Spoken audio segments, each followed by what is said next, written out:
સુરતના ઉત્તરાયણમાં 500ની વધુ લોકો ઉતર્યા રસ્તા પર. મહિલાઓ, પુરુષો તેમજ બાળકો દેખાયા રસ્તા પર. એસએમસી સામે વિશાળ રેલી કાઢી નોંધાવ્યો વિરોધ.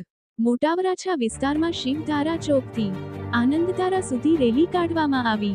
મોટા વરાછામાં એસએમસીની રિઝર્વ જગ્યાએ પતરાના ડોમ બનાવી ભાડે અપાતા સ્થાનિકોએ કર્યો વિરોધ. રેલીમાં સ્થાનિકો સહિત આપ પાર્ટીના નેતા તેમજ કોર્પોરેટરો પણ જોડાયા. પોલીસે કરી અટકાયત.